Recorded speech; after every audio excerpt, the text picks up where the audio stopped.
우리가 이제 공부한다라고 하잖아요. 공부. 학습이라고 했을 때 그 습자 쓰실 줄 아시나요? 한문으로.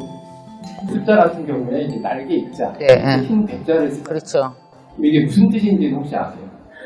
그러니까 제가 지금 날개 입자 밑에 흰 백자를 쓰는 게 그 습자예요. 네. 이게 지금 저희가 하는 고정 공부예요. 그런데 여기서 한 단계 더 나가서 이게 그럼 무슨 뜻을 가지고 있을까요? 날일자. 날일자 위에 새가 있으니까 새가 태양까지 높이 올라간다는 뜻이 있거든요. 이렇게만 해도 약간 흥미로워지죠. 그런데 여기도 한문을 좋아하는 사람이 공부를 하는 단계예요. 그런데 여기서 고전을 좋아하는 사람들은 한 단계 더 나아갈 수 있어요. 새가 태양까지 높이 날기 위해서 열심히 날개짓을 하는 게 학습이다. 근데 이렇게만 받아들이면 계속 노력하라는 말처럼 들리잖아요. 그렇죠. 노력 좀 싫어하시잖아요. 그리고 고전을 싫어하시는 거예요. 근데 여기서 한 단계 더 나가면 새로운 해석을 할 수 있는 거예요. 어떤 해석을 할 수 있을까요? 이렇게 우리가 새가 날기 위해서는 뭐가 필요하죠? 열심히 날개짓을 하기 위해서는. 그러니까 날개는 당연히 있어야 돼요. 연습도 해야겠죠. 근데 정말 필요한 게 뭐죠? 정말 필요한 거. 예, 노력도 필요해요. 아, 그렇죠. 맞아요. 그러니까 새가 날기 위해서는 그 새의 날개짓을 받쳐줄 수 있는 공기가 필요해요. 근데 이 이야기를 누가 했냐면 장자라는 책에 나와요. 그러니까 내가 굉장히 큰 새예요. 날개가 뭐 3,000이 있고 한 번 날면 창고 끝까지 올라갈 수 있는 새라면 어느 정도의 공기가 필요할까요? 그만큼의 공기가 필요하지. 그런데 내가 참새처럼 아주 작은 새, 그렇게 큰 공기는 필요 없겠지. 그러니까 여기서 공기는 그럼 뭘 의미하는 걸까요? 이 학습이라는 이 습자에서 말 그대로 우리가 가지고 있는 어떤 지식, 공부 이런 것들. 그러니까 내가 하는 노력은 노력대로 중요하지만 그 노력을 받쳐줄 수 있는 어떤 바탕이 있어야 된다. 그 바탕이 바로 공부다. 같은 거죠. 이런 식으로 고정 공부를 하면 굉장히 재밌고 지금 내가 처한 현실을 어디에 연결시킬 수 있을지를 알게 되세요. 저는 이 연결성이 고전의 가장 큰 매력이라고 생각하거든요. 그리고 그런 식으로 하나하나 연결해 가다 보면 똑같은 사물을 가지고도 전혀 다른 해석을 할 수 있어요. 그리고 이런 연결성은 확장성으로 발전돼서 흔히 우리가 얘기하는 통찰, 직관 이런 것들의 힘을 길러주게 되는 거죠. 흥미롭지 않으신가요? 네. 흥미롭죠. 금방 재미있어요. 아, 신 선생님이랑 공부하면 이런 재미가 굉장히 있었어요. 맨날 토론하면 몇 시간씩 하고. 그래서 어떤 고전을 공부하려면 어떤 책을 선생님이 좀 추천해주고 싶은 게 있다. 좀 쉽게 해석된 거. 고전을 분류할 때는 약간 독특한 방식을 쓰거든요. 흔하게 하는 분류가 하늘에 대한 공부, 땅에 대한 공부, 사람에 대한 공부 이런 식으로 세 가지로 나눠요. 그래서 저는 처음에 사람이라는 게 어떤 건지가 너무 궁금했어요. 사람이라는 걸 동양 철학적인 관점으로 한번 봐야겠다는 식으로 처음에 접근을 했어요. 그래서 공부를 했던 게 사람의 학문이 정치에 관한 것들이죠. 우리가 흔히 아는 사서 뭐 이런 얘기들 들으시죠. 논어민가 이런 것들이 다 사람에 대한 학문이에요. 그런 것들을 하다 보니까 사람의 몸에 대해서 궁금해져서 동양의 의학들 있잖아요. 황제의 내경이나 한의학이라고 부르는 것들 이런 것들을 하게 되고 그런 것들을 하게 되다 보니까 이제 음양이라는 체계를 알아야 이해를 할 수 있겠죠. 그러니까 하늘에 대한 공부를 하기 시작했어요. 그러면서 별에 대한 공부를 하기 시작하고 천명이라고 하는 주역이나 아니면 다른 운명학에 대해서 공부를 하게 되고 그런 공부를 하다 보니까 그런 하늘의 기운이 또 땅으로 내려온대요. 그 땅에 대한 공부가 제가 쓴 책이죠. 공간에 대한 공부를 한다든지 아니면 땅에서 나는 모든 식물들 있잖아요. 그래서 제가 차를 한 것도 땅에 대한 공부를 하다가 공부를 하게 됐죠. 그래서 방금 이렇게 물으신 것처럼 고전은 어떻게 뭐부터 공부를 해야 되냐라고 한다면 이게 한 덩어리예요. 그러니까 이걸 공부해도 결국엔 이쪽으로 가게 돼 있고 이쪽으로 갔다가 또 이쪽으로 왔다가 다시 이쪽으로 왔다가 연결이 되는 거죠. 그런데 이런 식으로 공부를 하다 보면 내가 사람을 대할 때도 그런 식의 관점이 생기게 돼요. 한 사람을 단편적으로 보는 게 아니라 이 사람과 연결된 다른 것들은 어떨까를 알게 되는 거죠. 이런 시각을 이제 정체적인 시각이라고 해요. 3D로 보는 거죠. 이렇게 보는 시각 속에서 어떤 새로운 생각들이 나오고 어떤 창조적인 것 같아요. 유일하게 이렇게 공부할 수 있는 게 고전인 것 같아요. 네. 이제 막 생각난 건데 고전의 좋은 점이 또 하나가 있는데 이제 우리가 학창 시절에 공부를 하기 싫어했던 분들이 많이 있을 거라고 저는 생각을 해요. 공부를 싫어하는 이유 중에 하나가 그래서 저도 수학을 굉장히 싫어했거든요. 수학을 싫어하는 이유가 아니 계산기가 있는데 복잡한 계산기예요. 또 영어를 배워도 이렇게 번역기가 있는데 어디다 쓸지를 모르니까 공부가 싫어지는 경우가 굉장히 많잖아요. 이 고전의 너무 좋은 점은 어떤 수많은 사람들이 어떻게 살았나를 볼 수가 있어요. 그들이 그렇게 해서 이런 선택을 했을 때 어떤 결과가 나오고 그래서 그 자손들은 어떻게 살고 제가 얘기한 논어 같은 것도 2000년이 넘었거든요. 역사가. 그럼 2000년 동안 이 논어라는 주제를 가지고 사람들이 어떻게 생각하고 이런 철학을 가지고 내가 어떤 행동을 했던 사람들은 어떤 결말을 맺고 이런 처음과 끝을 알 수가 있어요. 그래서 내가 이걸 했을 때 나도 이렇게 될 수 있겠다라고 굉장히 정확하게 추측을 할 수 있는 거죠. 그런 점이 굉장히 좋은 것 같아요. 그래서 이론적인 학문이라고 하는데 저에게는 굉장히 실천적인 학문 중에 하나인 것 같아요.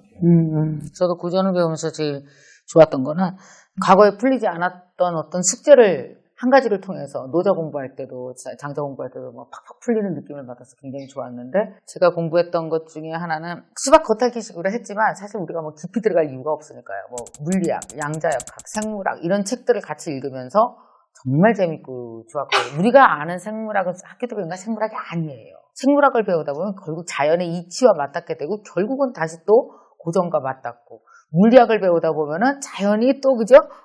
장자 철학과 넘어가고 결국은 불교 철학과 맞닿고 너무 재미있었어요. 그런 공부를 하는 내내. 근데 그 공부를 하는 게 꼭 빡시게 하는 게 아니고 결국은 책 한 권을 한 달 내내 읽으면서 생각하고 뭐 이러는 게 우리한테 공부는 사실 깨달음과 연결돼 있지 무슨 우리가 이걸로 시험을 보는 것도 아니거든요. 그래서 우리가 책 읽는 실력이 점점 쌓아간 어느 시점에 저희가 신규일 선생님과 함께 고전에 대한 이야기도 김미경 TV를 통해서 공부하실 수 있도록 한 가지 책을 갖고 이렇게 간다든지 김미경 TV는요 여러분뿐만 보는 게 아니라 50만 구독자가 같이 보기 때문에 너무 어려운 얘기를 하기가 좀 그래요.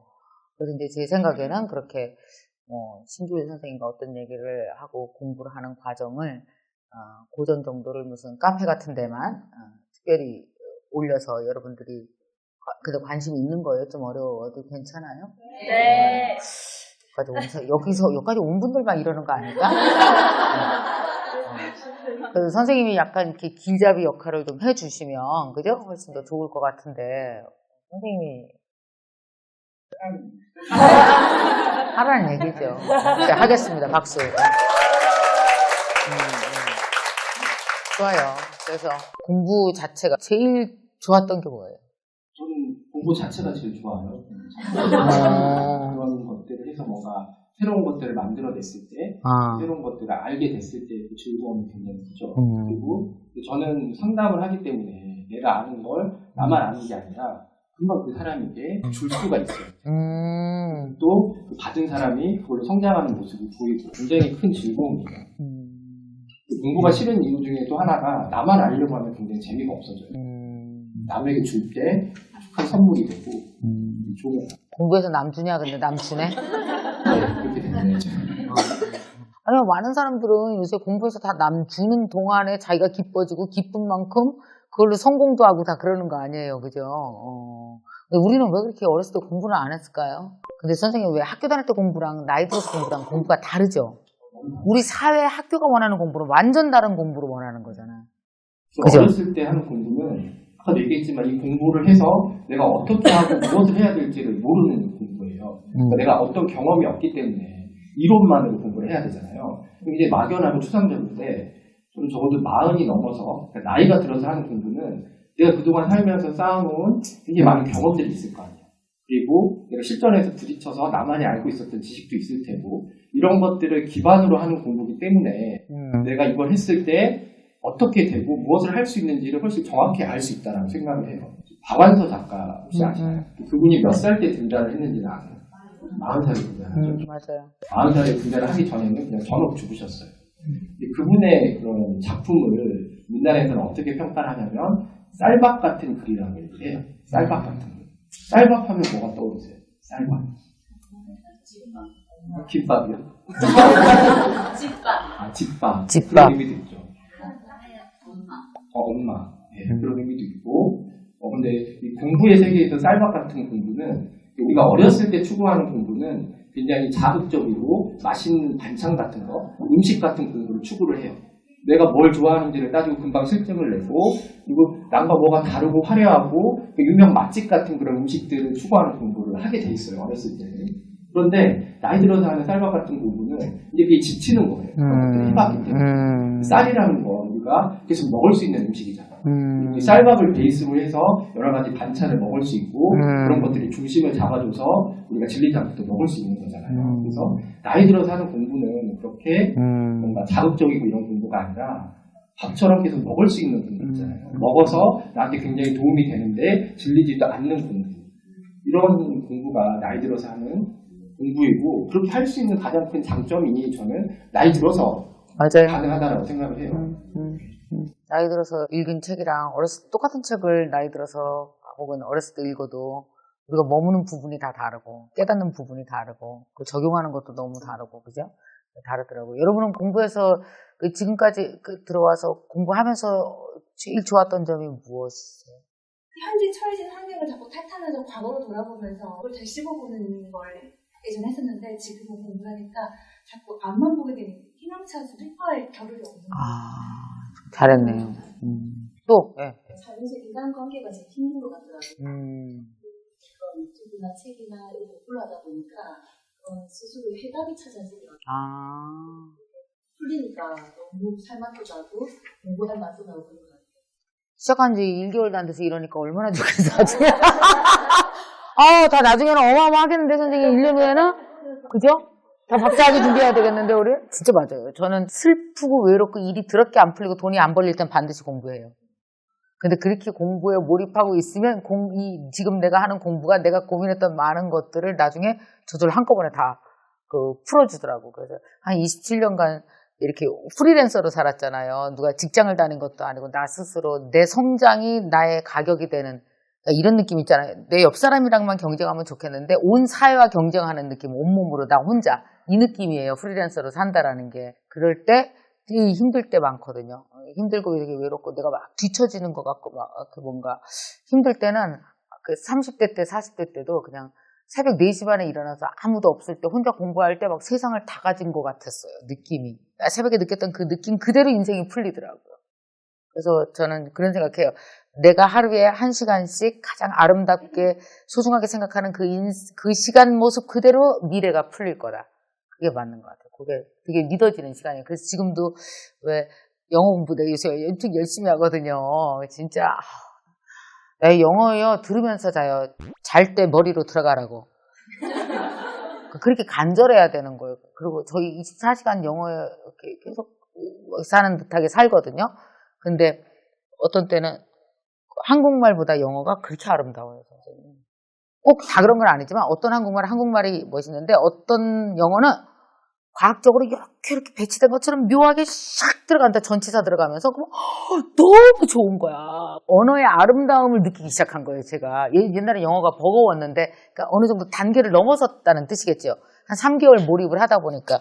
그러니까 어떤 느낌이냐면 내가 어떤 공부건 옆에서 들러리 서서 보면서 이게 별거 아니라고 잘난 척하지 말아야겠구나.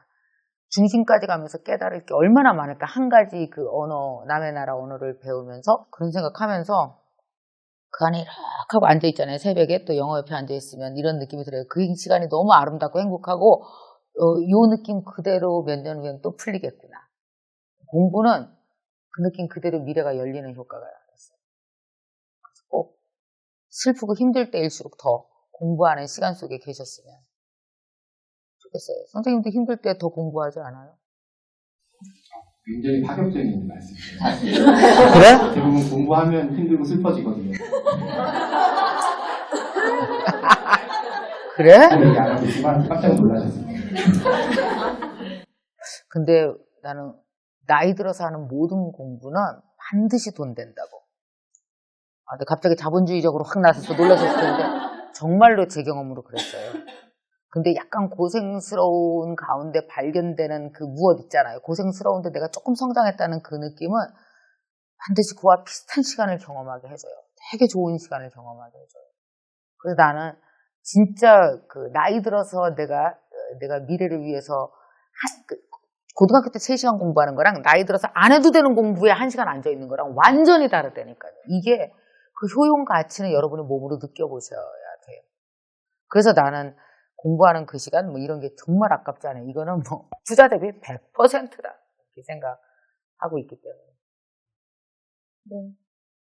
고전을 그래서 다들 궁금해하시니까 가장 쉬운 책으로 하나 뭐 좀 읽을 거 없어요? 하나 언제? 그래?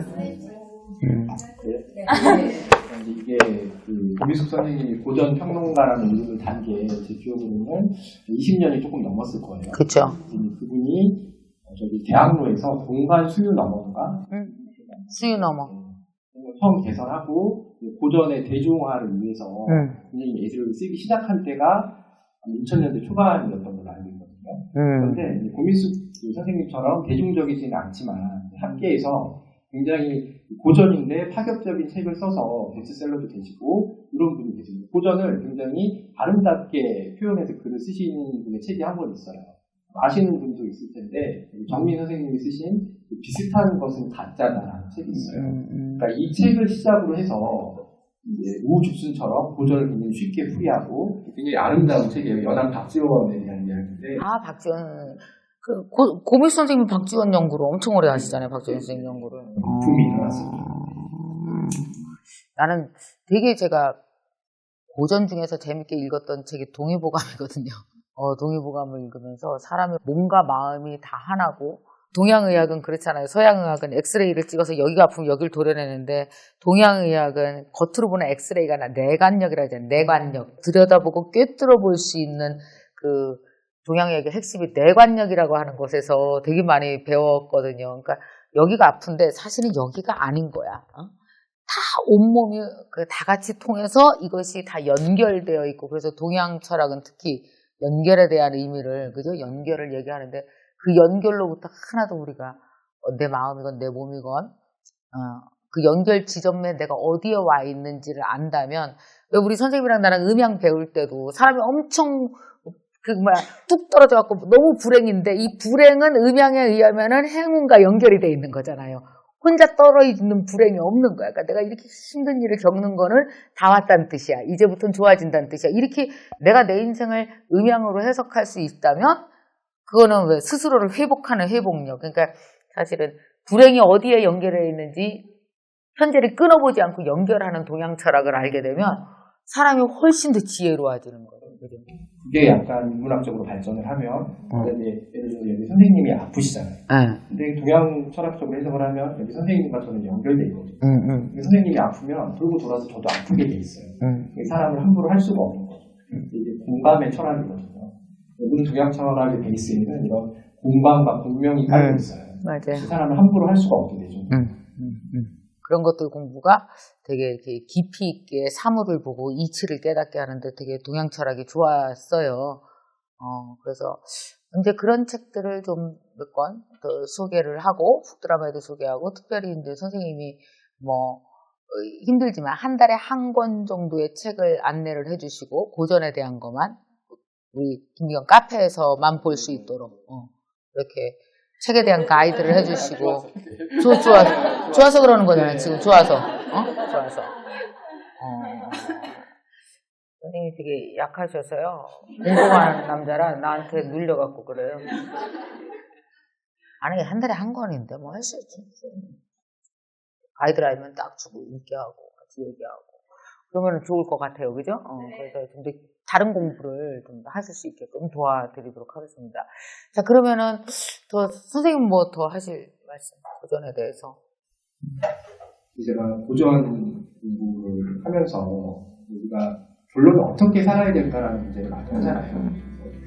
상담할 때도 그렇고 클로징 멘트처럼 해주는 일이 많이 있어요.